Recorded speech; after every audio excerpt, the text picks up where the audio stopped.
contar es que la inflación dio, según el INDEC, 2,6% mes pasado, mayo. Bajó bastante respecto de marzo, la inflación de abril. Igual está en el piso del 2%. Ahí el presidente participó de un streaming, hizo algunas declaraciones al respecto. Toto Caputo, el ministro de Economía, también. Porque es el talón de Aquiles, porque es el activo del gobierno.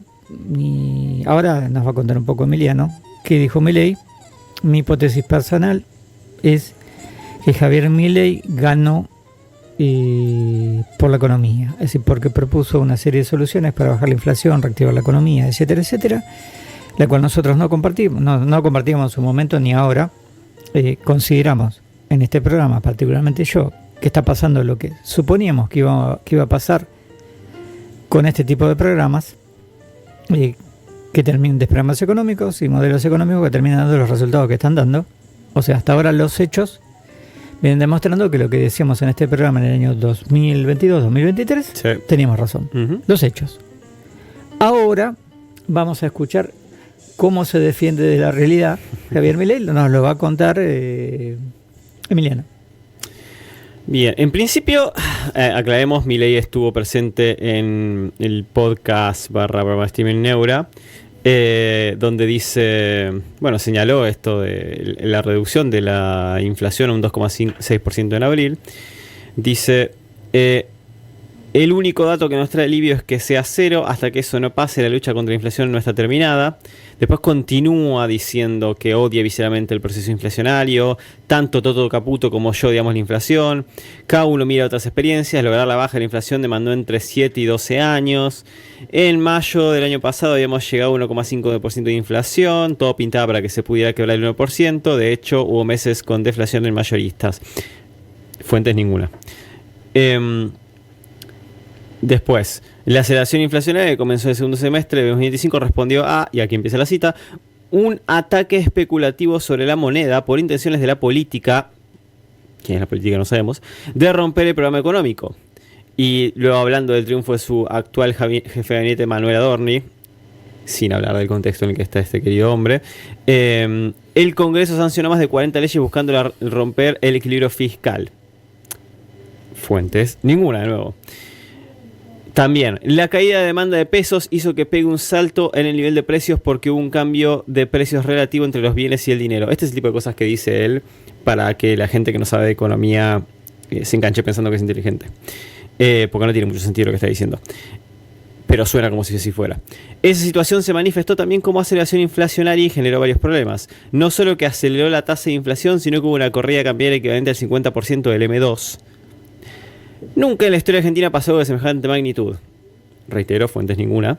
Hoy estamos viendo que la demanda de dinero se está recomponiendo. De tener tasa de 200% pasamos a 22%, fuente ninguna. Al mismo tiempo cayó el tipo de cambio, que debería estar en 1.100 si no hubiéramos comprado unos 8.000 millones de dólares. Fuente ninguna. Además, horas antes en su cuenta de Twitter expresó retornando a la normalidad a pesar de los intentos golpistas de la política y sus socios del Círculo Rojo. Y el shock externo, la inflación retoma el sendero creciente. Además, obviamente, Luis Caputo acompañó, quien en sus redes sociales dijo que el índice de precios al consumidor, el IPC, arrojó la cifra más baja en 5 meses y acotó: la variación en el nivel general fue la menor desde noviembre del año pasado, en tanto la inflación núcleo fue la menor desde octubre. Hay más para decir, pero me parece que vos tenés bastante para decir también. Lo que pasa es que usan tantos términos técnicos que tenemos que empezar a hacer una explicación sumamente técnica. En un programa de radio informativo mencionaba M2, eso es parte de la base monetaria. No vamos a una clase de economía, no soy economista, se puede explicar. Es muy sencillo. ¿Qué parte de la realidad se le escapa? Esto es un marco teórico. No sos vos, es tu marco teórico, el chiste, el meme que circula. Sí. Para toda la escuela neoclásica, neoliberal, la inflación es exclusivamente un fenómeno monetario. Fíjate que en todo momento habla de pesos, dólares, relación de tipo de cambio y tasa de interés. Entonces, hay que reconocer que el tipo es honesto intelectualmente. Más allá de que sí utiliza, nosotros lo explicamos en este programa, una forma de retórica que se basa en un principio de autoridad, digamos, en causar la impresión, vos lo dijiste, de yo sé mucho, es viejo como la argumentación y la retórica, esto es un mecanismo que se usa, discursivo. De esto podemos hablar un poco más porque somos del campo de la comunicación. En lo concreto no se sale de su marco teórico. Entonces, el problema ahí no es de Javier Milei y su emocionalidad, que en los medios se está hablando mucho de la emocionalidad de Javier Milei. Yo no voy a hablar de sus emociones, voy a hablar de cuestiones más racionales que son su marco teórico. Él se maneja dentro de su marco teórico, particularmente. Entonces, hay otros aspectos de la realidad que las teorías neoclásicas no describen. En el caso de Argentina, otros marcos teóricos hablan de una inflación multicausal. Es decir, sí hay una variable de tipo monetario, tasa de interés, dinero, etcétera, pero hay otros componentes. Hay uno que menciona que es el shock externo.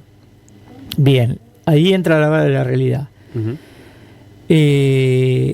La estructura económica argentina en este momento es muy expuesta a los shocks externos por el tipo de apertura que ha realizado.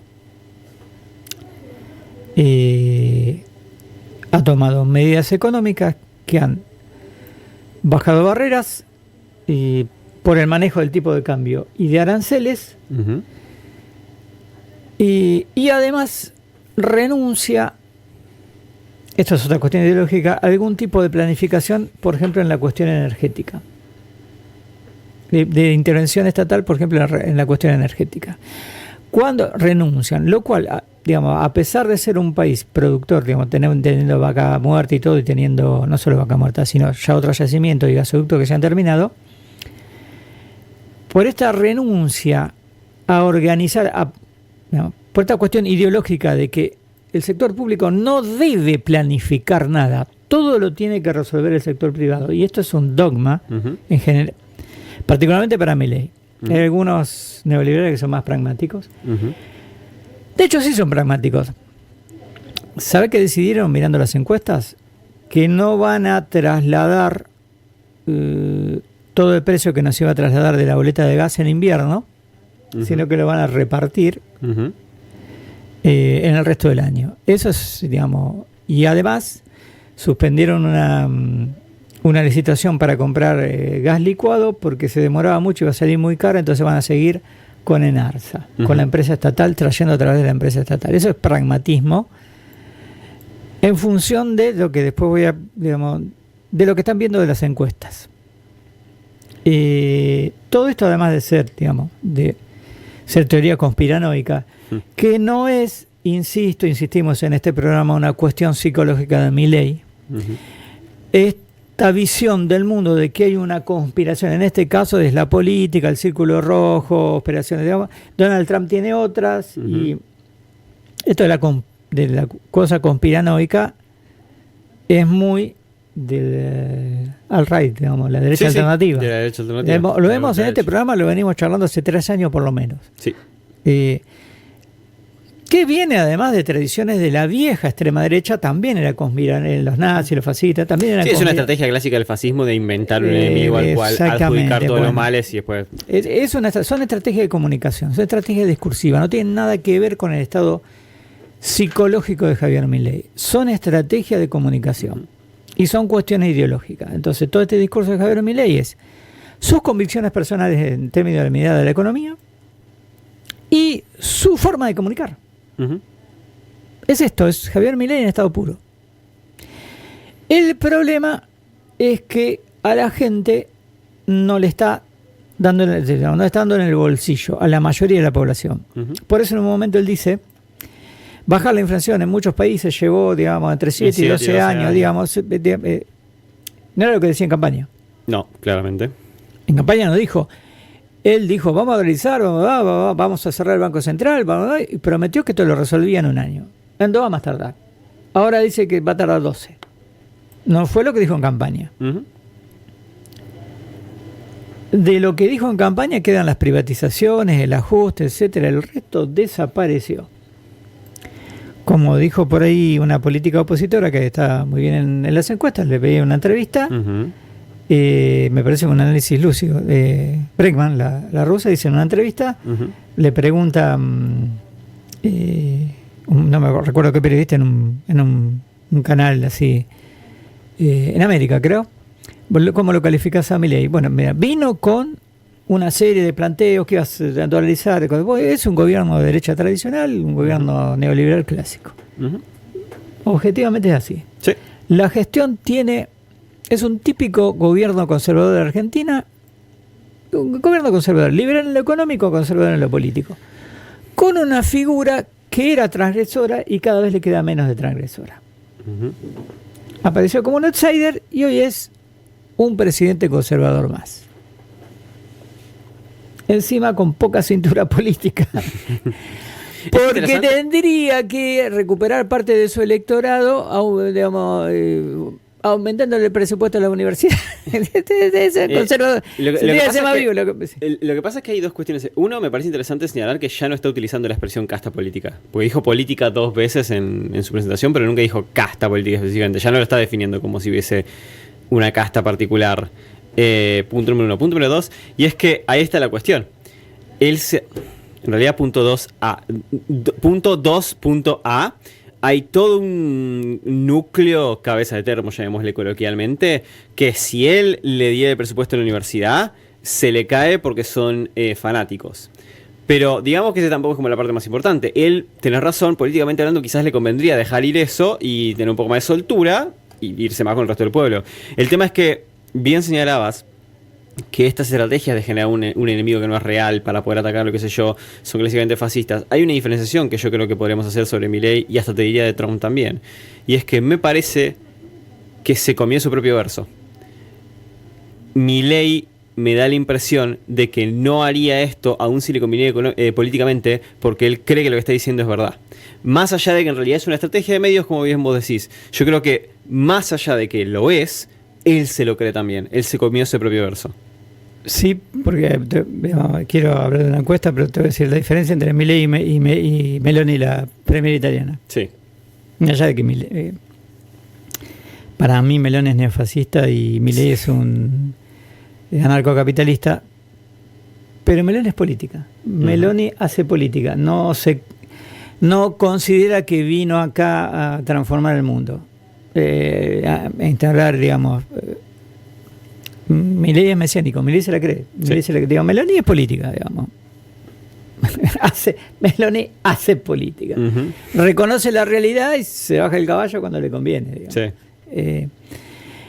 Quiero no hacerlo tan largo, pero la consultora Sentimientos Públicos difundió un informe sobre el clima social y económico alrededor de Javier Milei. 1.500 casos a nivel nacional. ¿Es probable que vote a Javier Milei para un segundo mandato? Pregunta. 73,5% dice que no, 26,6% dice que sí. El presidente en este momento está hablando para ese 26,5%. Después hay un montón de cuestiones más. Velozmente sigue teniendo un apoyo, según este trabajo, entre los jóvenes de 18 a 28 años al 36%. Y en la zona agro, que debe ser esta, digamos, la Pampa Húmeda, al 30%. Una presencia más fuerte del oficialismo entre sectores de ingresos altos y marca que el apoyo aparece repartido en forma equilibrada entre hombres y mujeres. Milei habría perdido, según este trabajo, el 48% de quienes lo votaron y la mitad de quienes eligieron a Patricia Bullrich en primera vuelta. Hay un montón de cosas más, pero no tenemos tiempo porque lleva un bloque muy largo. Pero esto marca la situación en que se encuentra hoy el gobierno, porque este trabajo coincide con otros trabajos, es más profundo, más detallado, coincide con otros que le dan de apoyo entre el 25, el 30 y el 35. Y le dan una pérdida importante dentro de su base electoral.